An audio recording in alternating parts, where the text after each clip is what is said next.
Pemirsa, pada sore ini Kabinet Merah Putih yang dipimpin oleh Presiden RI Prabowo Subianto melaksanakan sidang Kabinet Paripurna. Apakah fokus utama pembahasan salah satunya adalah terkait dengan isu yang dibahas, lesunya ekonomi Indonesia di kuartal 1 di bawah 5%? Kita langsung bahas analisa bersama dengan Fikri Permana, ekonom senior, KB Falburi, Sekuritas. Selamat sore, Mas Fikri. Assalamualaikum. Selamat sore Mas Rano, Waalaikumsalam Oke, warahmatullahi wabarakatuh. perlu saya disclaimer, kami turut mengundang dari pihak PCO Istana, tapi belum berkenan bisa bergabung pada sore ini untuk meminta update ya sidang Kabinet Merah Putih paripurna pada hari ini. Mas Fikri tadi sempat di-highlight oleh Pak Prabowo ketika konferensi pers bersama awak media, di mana kalau saya catat tadi rangkuman sedikit, perbandingan hutang dan juga GDP Indonesia ini masuk terendah di dunia. Ini bagaimana analisa Anda terkait statement ini? Memang Mas Rano, kalau kita bandingkan dengan negara-negara lain ya, kita masih di bawah 40%, artinya masih jauh lebih rendah dari negara-negara lain. Hmm, Mungkin yang terbesar saat ini adalah Sudan dan juga Jepang ya, yang sudah di 200%, artinya Indonesia masih sangat prudent ya, hmm. dari sisi fiskal Mas Rano. Oke, sehingga ada optimisme di situ. Apa yang kemudian mungkin jadi langkah pemerintah dalam waktu dekat yang bisa analisa sehingga penerimaan kita juga cukup baik ke depannya? Nah, ini sih yang menjadi masalah Mas Ranov ya. Hmm, Kalau ngelihat dari pertumbuhan ekonomi kan kontraksi ekonominya didorong dari government expenditure ataupun pengeluaran pemerintah. mhm, Nggak heran juga kalau memang pengeluaran pemerintahnya turun sekitar 3,1%. Karena hmm, penerimaan negaranya turun 15%. oke. Artinya memang Hmm, sulit untuk mendorong pengeluaran lebih tinggi jika sisi penerimaannya lebih kecil. Nah, hmm, ini juga yang saya lihat tadi disinggung juga oleh Pak Prabowo dengan mengatakan bahwa hmm, Mmm, atau ada kemungkinan bahwa jika defisit fiskal kita lebih dari 3%, apakah mungkin? Karena dia menyinggung juga Maastricht Treaty tadi tentang, fiskal defisit di Uni Eropa yang maksimum 3%. mhm. Saya pikir itu juga bisa terjadi, tapi melihat dari kondisi undang-undang, dengan undang-undang kita saat ini tentunya defisit fiskal di atas 3% tidak mungkin terjadi. Tapi di sisi lain Pak Prabowo juga meyakinkan bahwa ini didorong untuk sisi makanan bergizi gratis atau untuk masyarakat kelas menengah ke bawah atau masyarakat desil 1 dan 2, Hmm, beliau katakan. mhm, Hal mhm. yang cukup positif tentunya, tapi di sisi lain yang juga perlu dilihat adalah ada keseimbangan yang harus kita lihat dari sisi fiskal.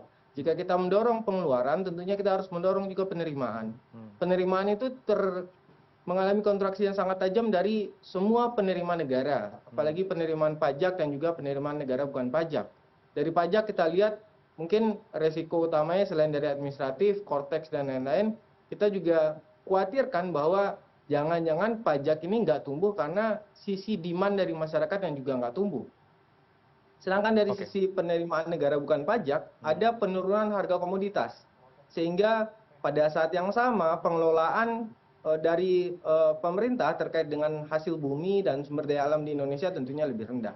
Sehingga pada saat yang sama sulit hmm. untuk tentunya mendorong belanja jika memang sisi penerimaannya turun dengan sangat tajam sampai 15% di first Q 2025 ini, Mas Rano. Baik, apalagi sejumlah problema dialami oleh warga masyarakat ya Mas Fikri. Badai PHK berlanjut, warga RI pilih nabung daripada belanja, deflasi di awal tahun, penjual mobil yang makin lesu. Ini Anda melihat fenomena ini apakah semakin membuat ke depannya kita pesimis pertumbuhan ekonomi tidak mencapai 5% karena kuartal 1 di angka 4,91 saja. 4,91%. 4,87% tepatnya, Mas Rano. 4,87, oke. Mhm, Memang sepertinya di tahun 2025 kita harus sedikit bersabar untuk mencapai level 5%. hmm, Kalau Mas Ranov tadi bertanya kenapa bisa lebih rendah dari itu, saya pikir juga mungkin ada dampaknya dari sektor ketenagakerjaan, Mas Ranov. hmm, Kalau melihat dari sisi pengeluaran ya, pendorong utama pertumbuhan ekonomi di first Q 2025 ini adalah sisi investasi. hmm, Sayangnya investasi yang didorong itu adalah investasi dari sektor infrastruktur, telekomunikasi, hmm, dari sektor warehousing, dan dari sektor mining. Sayangnya sektor-sektor tersebut adalah sektor-sektor yang relatif kapital intensif. Artinya penerimaan tenaga kerja dari sektor-sektor tersebut masih sangat kecil. hmm, Mungkin yang cukup positif adalah dari sektor lapangan usaha pertanian yang menyerap tenaga kerja cukup besar, 380.000. Tapi secara keseluruhan dari sektor investasi, bagaimana kondisi keterkaitan antara sektor investasi, sektor tenaga kerja, kita lihat masih ada mismatch, Mas Rano. Oke. Adalah jumlah pekerja kita yang naik itu sekitar 3,64 juta. Tapi secara keseluruhan yang diserap hanya 3,59 juta. Artinya ada sekitar tambahan 400.000 sampai 700.000 orang setiap tahunnya yang masuk ke pasar tenaga kerja yang tidak bisa diserap. Sayangnya di awal 2021 yang relatif sangat terkena itu adalah sektor formal. Artinya banyak sektor formal yang di PHK. Sehingga pada saat yang sama ini tentunya menjadikan kekhawatiran baru bagi masyarakat di Indonesia. Dan kita lihat walaupun di tahun 2021 first Q ini adalah momen lebaran, kita lihat masyarakat juga berhati-hati untuk mengeluarkan belanjanya karena ada kekhawatiran tersebut. Kalau kita tahu sektor formal tentunya mereka punya gaji, mereka punya ekspektasi penerimaan di bulan mendatang atau sampai tahun mendatang. Sedangkan untuk sektor informal tentunya akan berbeda. Sehingga ini yang mendorong belanja masyarakat tertahan. Ini juga mendorong mobilitas masyarakat tertahan. Dan kalau kita lihat mobilitas penduduk di H-10 sampai H10 itu minus 4,09%. Saya pikir ini juga salah satu penyebab kenapa di first Q 2025 ini pertumbuhan kita di bawah 4,9% atau bahkan di bawah 5%, Mas Rano. Apa saja mungkin jurus yang akan dilakukan pemerintah sebaiknya agar angka 4,87 ini akan meningkat? Apa yang menjadi analisa Anda ke depan yang lebih baik dilakukan? Kalau saya melihatnya, Mas Rano, ya, kemungkinan yang harus dilakukan oleh pemerintah kepastian hukum yang pertama. Walaupun mungkin pemerintah tidak bisa membuka lapangan kerja karena ini tentunya tergantung pada output, tergantung pada demand dan seterusnya. Tapi jika pemerintah bisa menjaga kepastian hukum, saya pikir mungkin sektor investasi akan tumbuh dengan lebih baik. Kita lihat sektor investasi pun pada saat ada tekanan ekonomi sekarang masih tumbuh 15,3%. Artinya apa? Sebenarnya ada demand yang cukup besar dari investor di dalam negeri dan juga investor di luar negeri terhadap Indonesia. Mereka masih melihat bahwa pasar Indonesia itu sangat besar. Tapi masalahnya adalah kita tidak bisa memastikan kepastian hukum bagi mereka. Kita tidak bisa mendorong regulasi dari sisi apakah law enforcement dan lain-lain terkait dengan kondisi investasi yang sangat prudent ataupun mungkin yang mendorong investasi lebih baik. Di saat yang sama, pada saat kita sulit membuka hal tersebut, tentunya lapangan pekerjaan juga relatif terbatas jadinya. Saya pikir mungkin ini yang bisa dilakukan oleh pemerintah terlebih dahulu. Di samping juga tentunya dorongan dari sisi pengeluaran pemerintah. Pengeluaran pemerintah dari mana? Tentunya dari berbagai sektor-sektor infrastruktur yang akan didorong oleh pemerintah. Saya pikir itu akan sangat baik nantinya. Di samping juga tentunya seperti yang dikatakan oleh Pak Prabowo, beliau sangat ingin untuk mendorong adanya makan bergizi gratis. Saya pikir dengan makan bergizi gratis ini juga salah satu dorongan terkait dengan purchasing power masyarakat yang akan lebih baik ataupun disposable income mereka yang lebih baik. Jika memang itu, ya itu mungkin yang akan jadi dorongan-dorongan bagi pertumbuhan ekonomi di kuartal-kuartal ke depan. Oke, yang menjadi perhatian para ekonom termasuk salah satunya Mas Fikri terkait dengan aktivitas manufaktur yang terkontraksi pada April 2025. Ini data yang saya catat untuk Purchasing Manager Index-nya di angka level 46,7 atau mengalami kontraksi di April 2025. Respon Anda seperti apa? Iya, ini jadi salah satu kekhawatiran juga sih. Dari beberapa berita kita tahu lah, mungkin ada underground ekonomi yang tidak disukai oleh sektor manufaktur. Baru membuka pabrik, sudah banyak yang datang ke mereka. Tentunya ini juga menjadi hal yang tidak baik ya bagi mereka. Dan ini yang juga menjadi salah satu penyebab kenapa ada, dalam tanda kutip, ada deindustrialisasi. Ada sektor manufaktur yang tumbuh lebih rendah.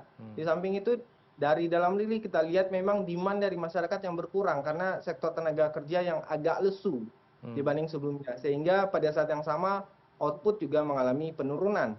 Di sisi lain, kalau kita buka kembali, ada sisi yang dinamakan dengan cost di PMI manufaktur tersebut.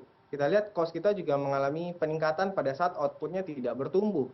Artinya memang ada tekanan juga dari sisi cost mereka atau dari sisi biaya mereka. Dari sektor mana? Tentunya salah satunya dari karena adanya depresiasi rupiah yang terjadi. Dan kita lihat memang depresiasi rupiah terjadi juga mendorong adanya biaya impor dari bahan baku yang lebih mahal.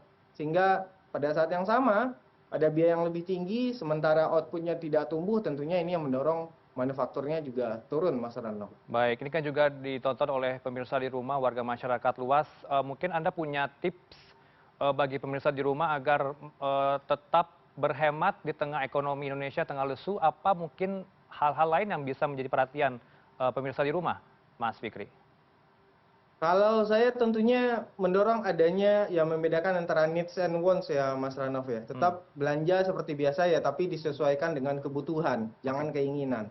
Kalau dengan kondisi sekarang adanya pertumbuhan ekonomi yang lebih rendah, ada kekhawatiran di pasar tenaga kerja, saya pikir tidak ada salahnya untuk membelanjakan uang sesuai dengan kemampuan dan juga kebutuhan. Di samping itu juga di saat yang sama tidak ada salahnya untuk melihat berbagai apakah itu investasi ataupun mungkin kemungkinan oportunistik ke depan.